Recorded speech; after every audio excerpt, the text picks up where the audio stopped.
little pencils that you can use. You're going to need them for for an activity we're going to be doing. So grab one if you didn't get one yet.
Awesome, so let's get started.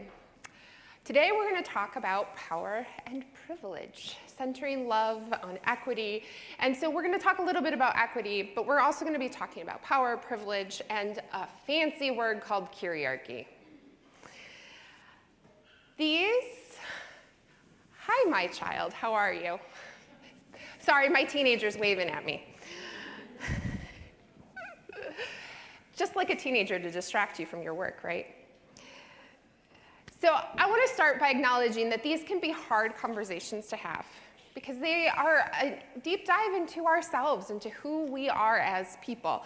And facing ourselves and the truth about our cultural, our social, our economic situations, about power and truth, about advantages, most of them which are unconsciously things we know, are hard.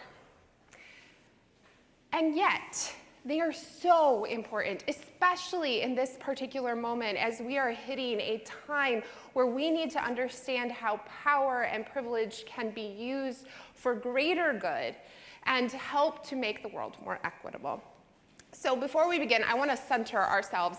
And the reason that I do this is not just because it helps us kind of reset, but because it's something that you all can return to. If during our time today, you have a moment where you're starting to get a little uncomfortable, I get antsy. I have to move my shoulders because this is where I hold all of my stress and my anxieties in my shoulders. If you feel that way, this is an exercise that can help you recenter yourself in that moment, bring your attention back to what's important. So I want you to put your feet flat on the floor.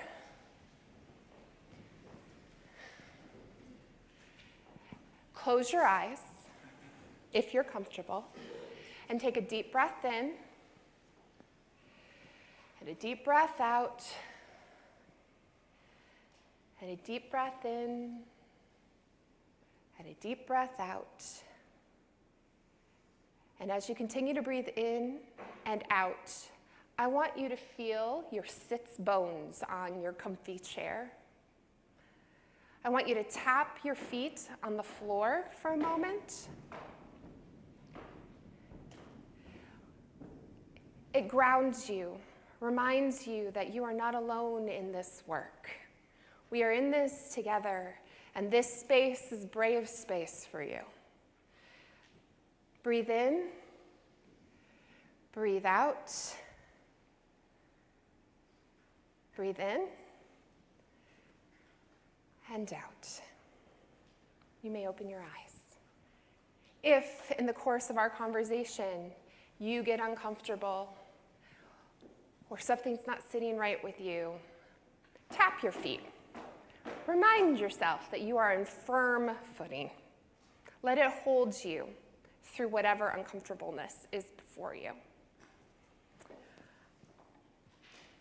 And also remind yourself of curiosity, because this work requires a lot of curiosity.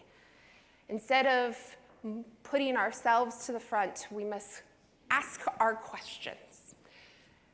So,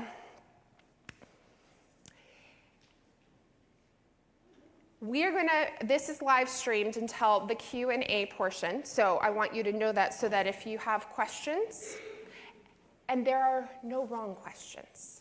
This is brave space, learning space. If you ask something that is uncomfortable, this is space you can do that in. Because we are a covenantal community, meaning that if we make a mistake, somebody is going to help us learn from that mistake and grow into somebody new. It's a beautiful space that is grace-filled. I like to think of grace as space between me and you, between myself and my ego. Let us all give ourselves some grace today. All right. So to engage in this process, the conversation has to be personal. So we're going to be doing some of our work today about the systemic stuff and some of the stuff through our personal lenses, so that we can identify our own limitations and the lenses through which we view the world, because they are biased. We all know this, right? We all know that our lenses are biased. So the more open, the more honest you can be in this moment, the closer you're going to get to real change.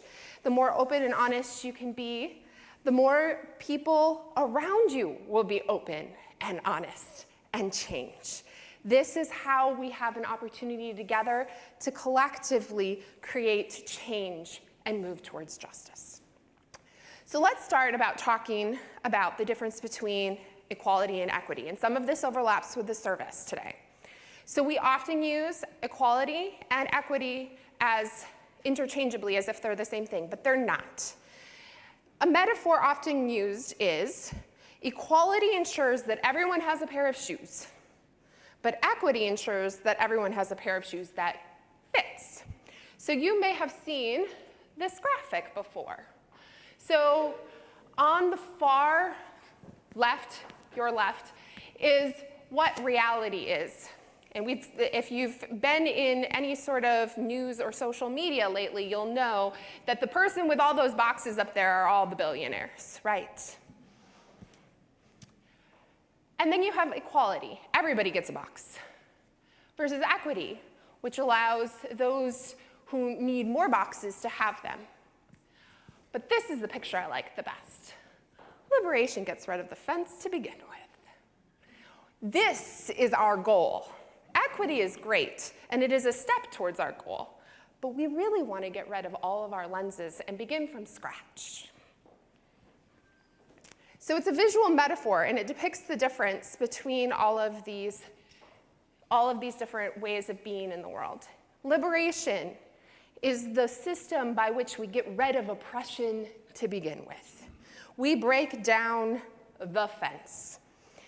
An imperative to understanding the means required to remove the fence and marginalization is understanding distribution of resources, power and privilege, and then understanding how we can systemically change all the things we need to bring fairness and justice to the world.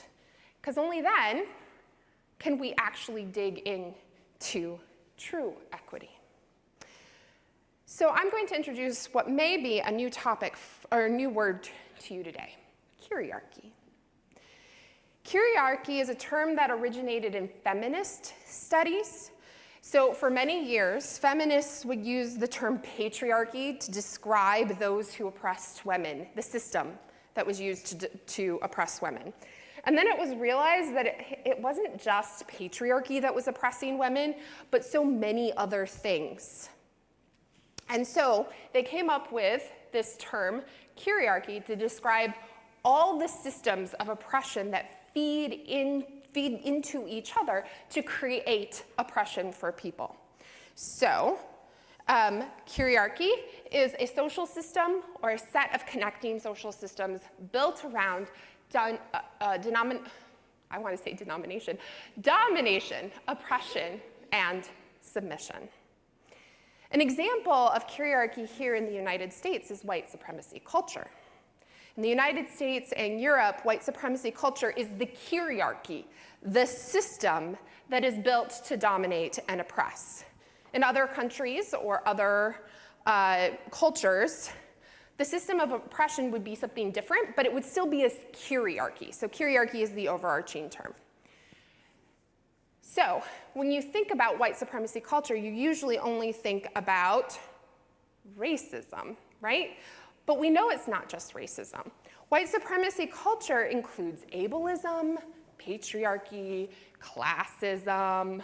All of those pieces and more are overarching systems of oppression that when they come together, they create this kyriarchical system that then oppresses. So together we call that white supremacy culture. To understand kyriarchy here in the US, including that of white supremacy, we have to actually understand the inner workings of all those isms, because those isms create their own hierarchies.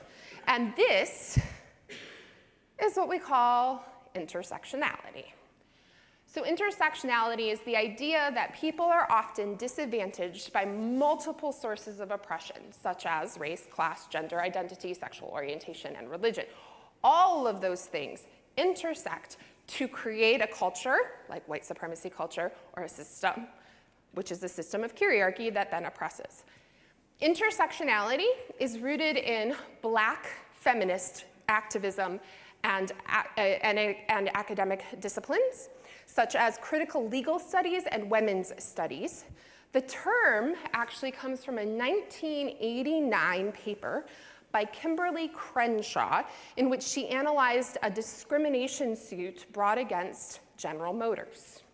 So this is actually more used in a legal sense, but we all use it in social stuff as well. Intersectionality is the idea that people are often disadvantaged by multiple sources of oppression, such as race, class, gender identity, sexual orientation, religion, all of those things. So an example of this, men might oppress women as a whole, but it's also possible for a white woman to oppress a Black man. Similarly, a Black woman with no disabilities might have more privilege than a Black woman with disabilities. Is everyone on the same page so far? We're getting it, okay. So I want to make a quick side note here, because there is a trap that we can fall into when we start thinking intersectionally. And that is something I call the oppression Olympics. We use all of our different identities that marginalize or privilege us, because we hold both of those, most of us do, to claim a sort of superiority over others, or to claim that a particular group is more important or more worthy of our justice work because they have more oppression than others. And this trap leads us into thinking that if we solved just one of the isms, then all the other isms would be solved too. Intersectionality helps us to understand that while some isms are more profound and more constant, such as race and class, they're all interconnected. And so we want to avoid oppression Olympics, and we want to do intersectionality work. And I also want to be very clear here when we're talking about all of these things, including our own pieces.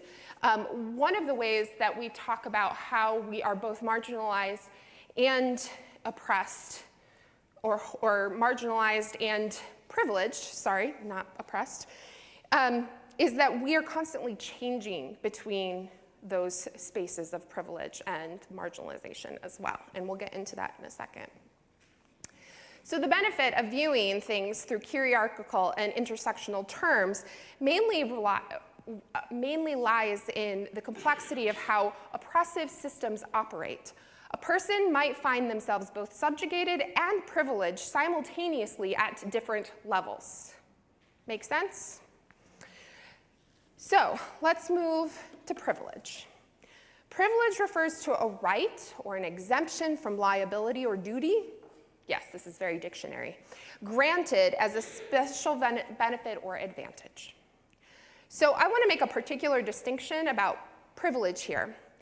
Privilege within a hierarchical system like white supremacy is not something that we actually get to claim for ourselves. The privilege that we're speaking of here is the privilege that the system of white supremacy grants to those who are born into the preferred categories of the system. You cannot choose to be a particular race.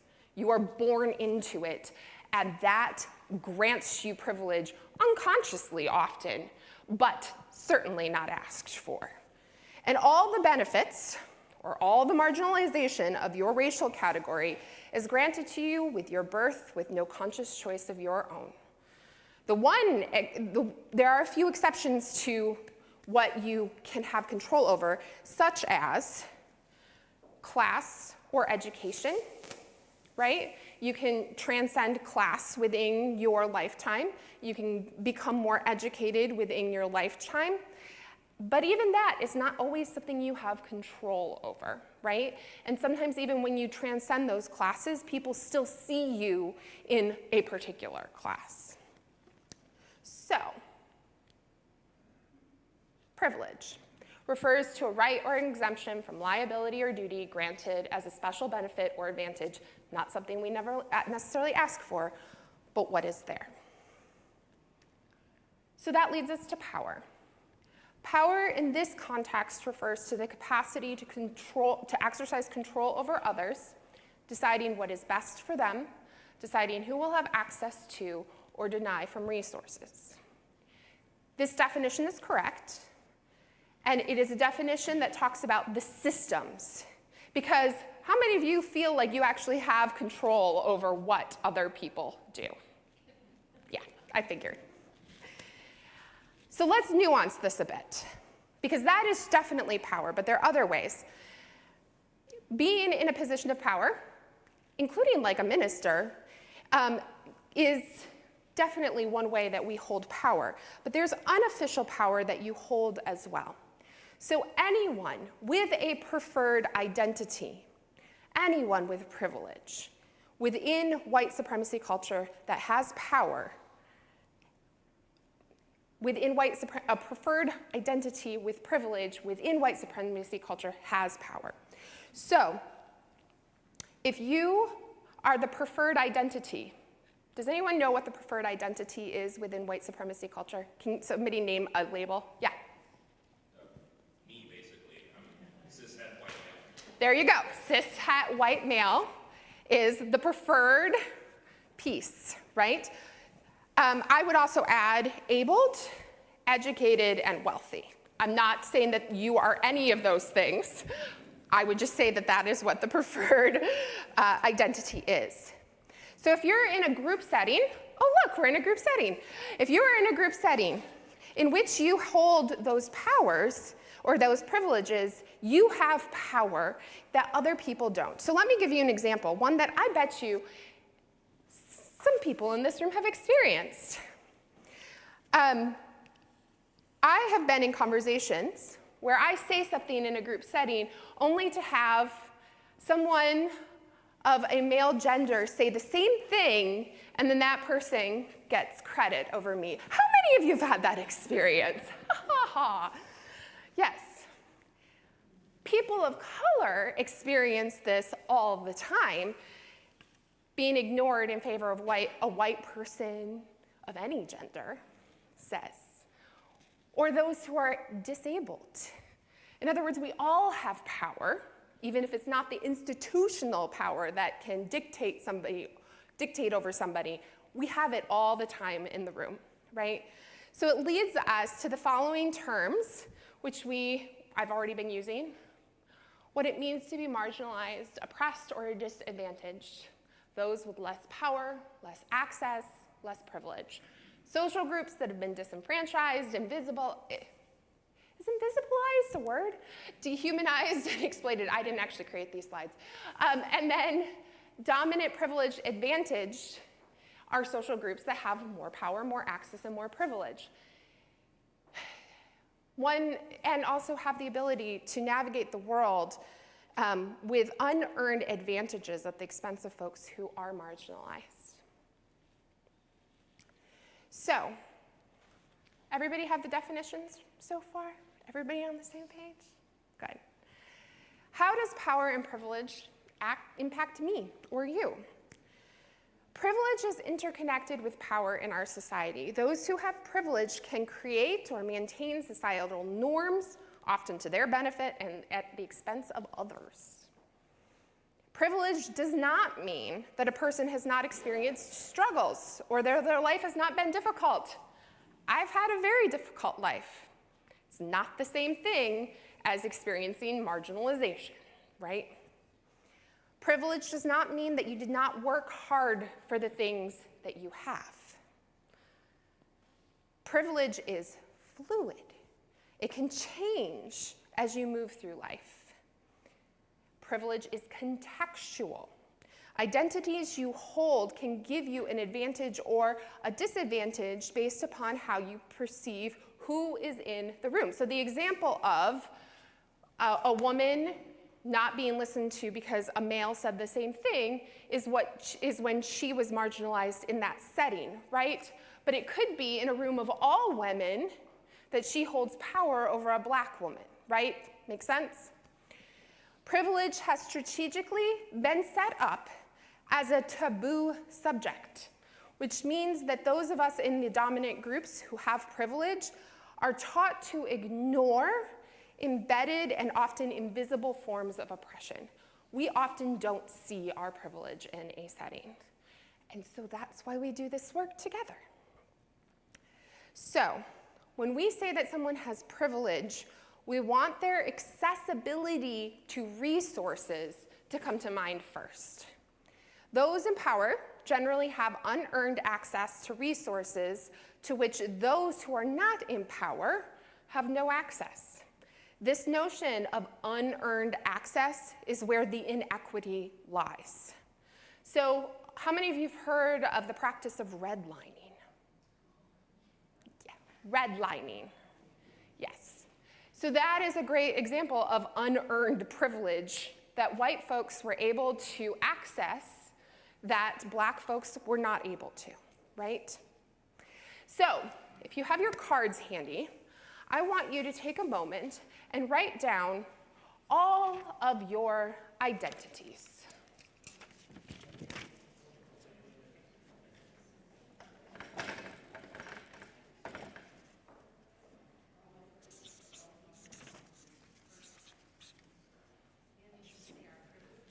Nope, all of your identities, all of them.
By the way, you're not going to show these to anyone, so you can get as down deep and dirty as you want to.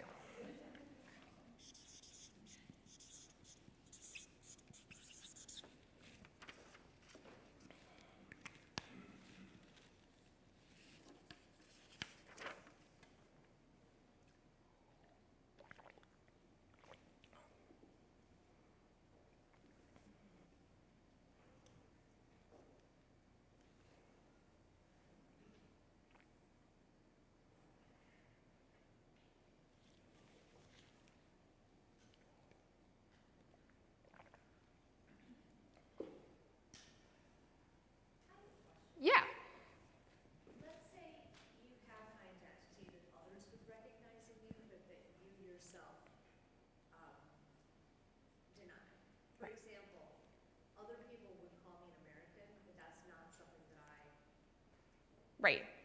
That's not how I would identify myself. Right. This is your list, so you get to choose what you want to put down on your list. So the question was, if there's an identity that you hold that you actually don't hold yourself, but which is applied to you, the example was given an American citizen. So that may not be something you claim for yourself, but which obviously people from other countries would probably apply to you.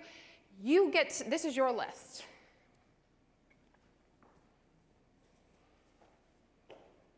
All right, so I'm going to show you my list.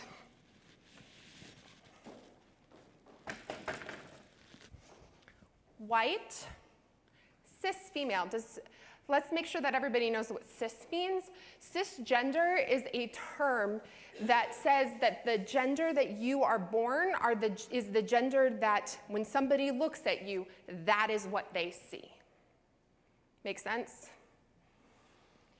Queer, married to a male, college grad, master's grad, middle class, white collar, middle-aged, disabled, invisibly disabled, English speaker, Unitarian Universalist, and minister. All right? I'm sure I could have put American on there, right? But this is my list. There are things here that give me privilege. On your list, anything that gives you privilege, circle.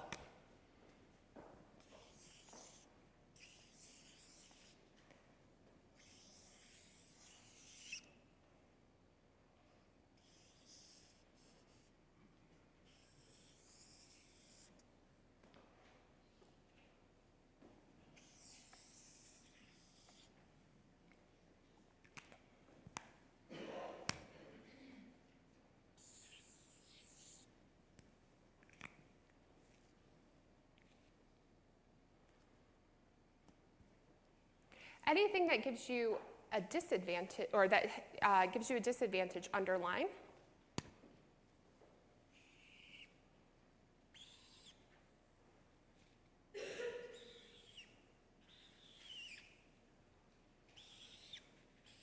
And anything that could go either way, do a squiggly line underneath of it.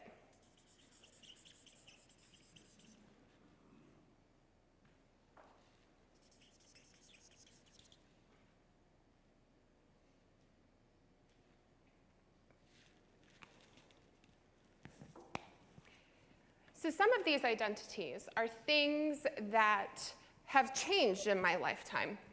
So I grew up working class, blue collar, poor, and I went into even deeper poverty when I got married and we were both students. But now I am middle class. But there are implications to that because I'm still digging myself out of poverty. Right?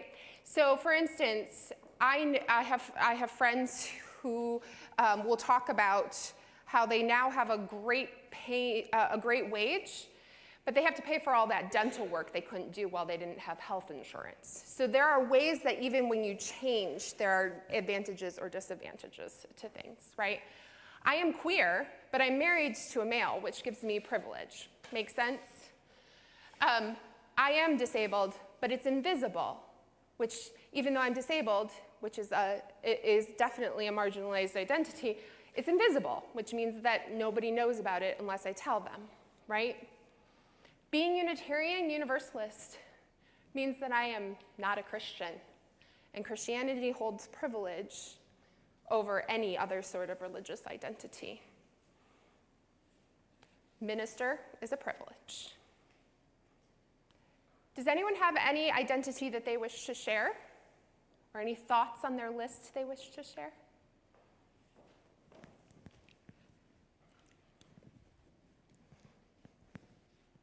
Just body size. Yes, that's a good one. Body size is a great example of privilege or marginalization. Age, yes. Age is also contextual, right? Because there are moments where it pays to be older, but within other contexts, You can be very marginalized if you are an elder person, right? The same way children are as well.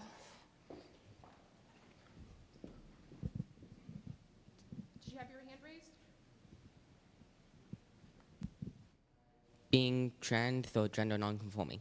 Yes, absolutely. Anyone else? Questions? Comments? Ooh. Being transgender or gender nonconforming? Absolutely. Childless. Childless, yes, especially as a woman. Yeah. Kevin. So just an interesting observation as you underline Unitarian Universalist, but I know from Laura's experience at work, when you talk about attending or being part of a committee at church and you don't specify, it can carry a lot of privilege. Absolutely. And that's actually one of the reasons, especially for our children, I tell them to use the term church rather than congregation or fellowship, because it can be a marginalizing experience. I was going to say mother in terms of like working. Yes. You're damned if you don't have kids, you're damned if you do, right? Oh, sorry, Carolyn. Well, I was just going to say in response to this gentleman that all you have to do is zap a Bible verse at them. That's true too. Bridget. So relating to the damned if you do, damned if you don't, sometimes your privilege can be, or lack of, can be in relationship to the people in your life. Like I am a mother, I am hetero, I have 2 queer kids, which is a huge part of my identity. Yeah, absolutely. Our significant, the people that we are in, who are in our lives with us, their identities also impact us. Anyone else? Okay. All right. So, privilege operates on personal, interpersonal, cultural, and institutional levels. It offers advantages, favors, and benefits to members of dominant groups at the expense of others. And it's important to understand the privilege in the context of power systems. So in the United States, these are the basic categories. There are, of course, others. But many of the things that you've all talked about, many of the things on this list are things that are the categories by which you are either targeted or non-targeted.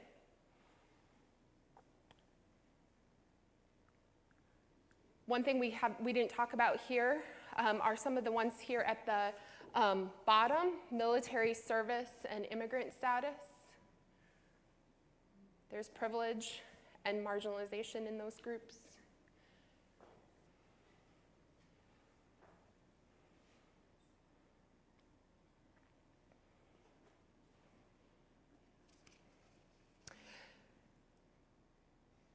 So, I'm going to move on to this wheel. This was a wheel of power or privilege that was put forth by Sylvia Duckworth, who's an educator and author from Toronto, Canada. And she created this graphic to help students understand how social classifications might provide power and privilege. And I bet you, if you put yourself in all of these categories, you'd probably weave in and out, right? Closer to privilege and power, and then farther away, depending on your own identity. So this is what Sylvia wrote about this wheel. I've seen different versions of this power privilege wheel online, and it's a combination of a few. I did not include religion because the power structure of this category varies tremendously from country to country. But it should definitely be included in the conversation. And she talks about how body size, as was mentioned earlier, is different for men versus women, right? For women, it is seen to be smaller and thinner. For men, you want to be big and macho, right? Wheels like this help us visualize what the term marginalization means. The further you are from power, the more marginalized and powerless you are. You will notice as you try to place yourself in the different categories that your level will shift.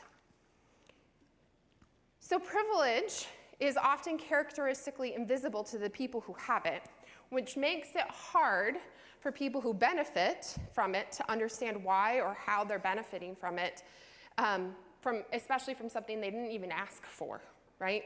So it's easier to notice the oppression you personally experience than the privileges you experience, since being mistreated is going to leave you with a bigger impression on you than being treated fairly, right? Privilege is often associated with a negative connotation as well, but it doesn't have to be. People in dominant groups often believe they have earned some of the privileges that they enjoy, or that everyone could have access to them if they worked hard enough. It's the old adage, pull yourself up by your bootstraps, right? Except not everybody has bootstraps or boots or socks in their boots, right? In fact, privileges are mostly unearned, and they are granted to people in the dominant groups whether they want those privileges or not, and regardless of their stated intent. Unlike targets of oppression, people in dominant groups are frequently unaware that they're members of the dominant group due to privilege of being able to see themselves as people rather than stereotypes. So to put this in perspective, let's look at white privilege. People who are white have unearned access to resources that work in their favor, as opposed to those to people of color, who experience a multitude of barriers to gain access to the same resources. These barriers are rooted not only just in current systems, but in the historical inequity of policies and laws, generational trauma that disenfranchise people of color. White people aren't forced to question their behaviors because the system is set up to afford them that luxury. So, for example, a white child is often not taught how to interact with authority figures like police, whereas, for significant safety reasons, a child of color must be. And that is a really hard example for me to give because I had to have that conversation with my children, which I never had because I didn't need it. The police were safe for me. They are not for my family. It's a very different conversation. Privileges and oppressions affect each other, but they don't negate each other. So I want to be clear. Privilege doesn't go both ways. For example, female privilege doesn't actually exist in the system because females don't actually have institutional power. This is that whole like reverse racism piece. It doesn't exist because institutionally, people of color have no power in the system. In the same way that women have no power in the system. We might have power in the room, but we don't have power in the system. So now I have an activity for you on your fingers, and if you're not comfortable doing this on your fingers, do it in your head. So we're gonna start with 3 fingers on your hand, like this, and we're gonna add or take things away depending on your identity, and if you go into the negatives, go like this. Add 1 point if your parents are heterosexual. Subtract 1 point if your parents are homosexual. Subtract 1 point if you only had 1 active parent. Subtract 1 point if your parents are or were divorced. Add 1 point if you identify as cisgender male. Subtract 1 point if you don't fall in the male or female binary. Add 1 point if you were able to go to college. Add 1 point if you were able to graduate without loans over $50,000. Subtract 1 point if you had to take more than $50,000 in student loans. Add 1 point if you are white.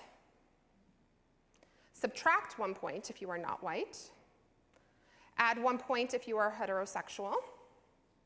Subtract 1 point if you are not heterosexual.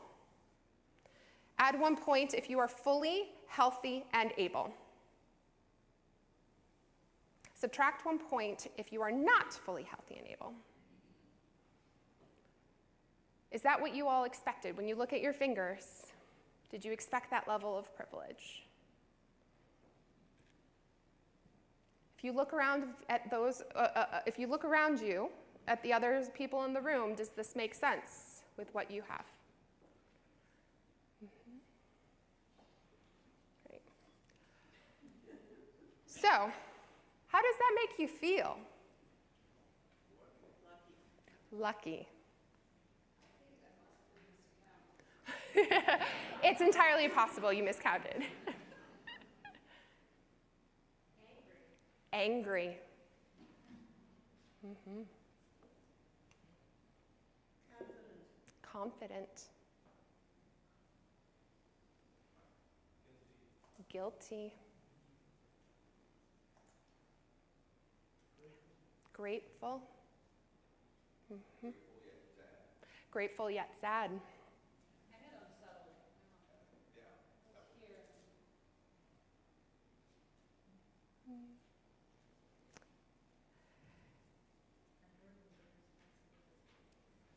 Sorry, I didn't quite get that, Nancy.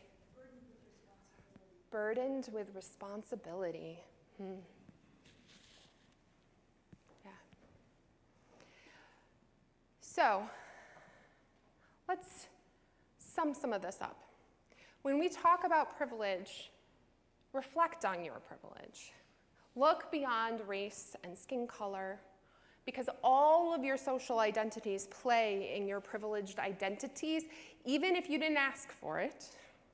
And consider how, when you are in a setting like this, your view of the world, your lens, impacts people and situations. So, for instance, I'm thinking one of the ways that the Unitarian Universalist Association has worked really hard to counter power and privilege in white supremacy culture is they do, I'm going to get the term wrong, Elias, stacked, what's the next word?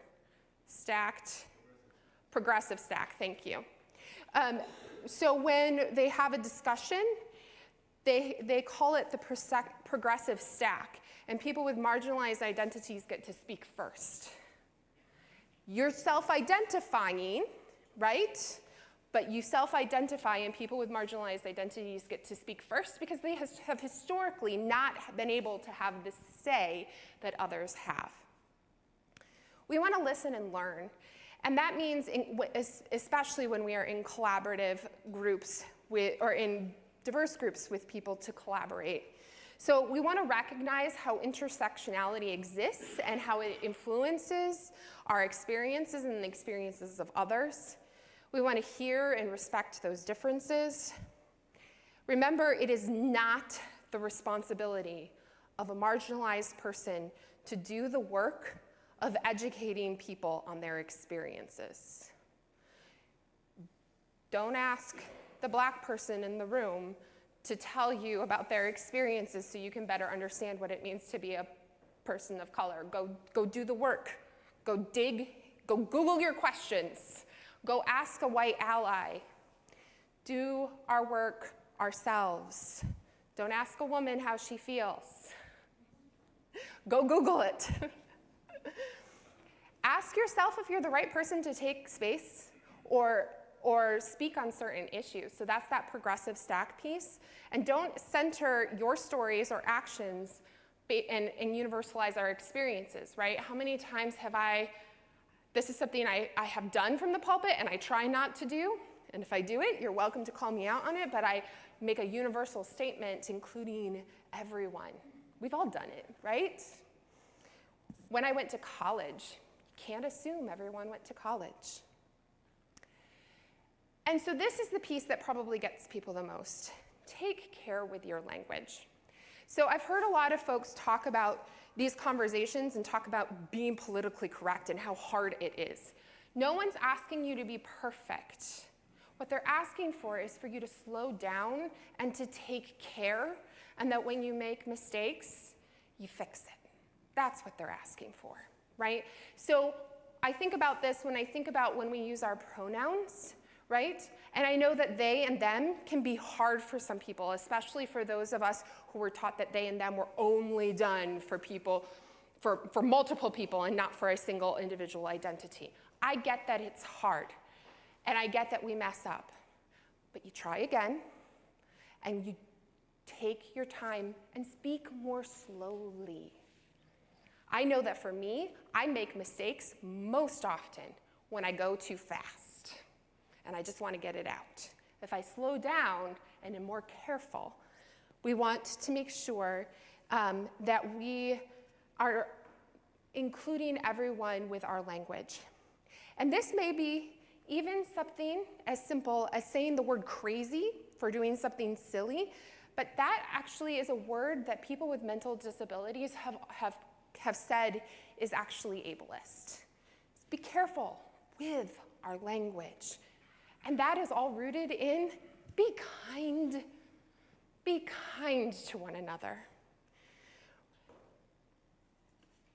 If we go back to the example about a gathering with people, and I share my opinion as a woman only for a male to take credit, we might do progressive stack in a situation like that. We might listen closely to what other people are saying in the room. And even if we're listening closely, we may realize that somebody else already said what we said just in a different way. So we choose not to say what we were going to say because we know that we would, in our own state of privilege, potentially take away someone else's power. And that means that sometimes those of us with privilege don't speak at all. That's okay. We may also use our privilege to support a person with less privilege who's not receiving support from the group. But we have to be careful on how we do this by not taking power from them. So for example, if a person of color were in a conversation with me and they say something and no one's listening to them, I might say, well, I agree with this person. I wouldn't explain it any further than that, but just simply say, I agree with this person. Make sense?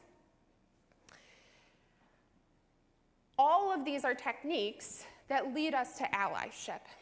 So an ally is not a title you can claim for yourself. It is something that as a person of privilege, you have to constantly earn it over and over again. And you do that by examining your lens, by understanding your privilege and educating yourself about oppression, about learning about the places. So if you have a question, you Google it, you ask your people to help you explain it. You work through your feelings of guilt and defensiveness to understand what's beneath them and what needs to be healed, because often it's from our own damage. And this is the biggest piece. When we make mistakes, we need to apologize, you need to correct them, and you need to move on. Don't dwell on it, and don't ask for clarification in the middle of the conversation. You hold it for later. Because otherwise you're asking the wrong people to do the labor for you, right? You have to hold that yourself. All right, so it's important that you allow yourself time and energy to do this work. And this is an everyday task. This is not something that we do once and we're done. And this work is how we are going to get through our next presidency. Seriously, especially if, as I have heard from many of you, you wish to do coalition building and community work with other organizations. The only way we can do that work is if we understand our own lens of privilege and power so that we can utilize it in ways that lift up and empower others rather than centering ourselves and our own work. Make sense? All right. Justin, can you please cut the feed? Thank you. Questions, comments,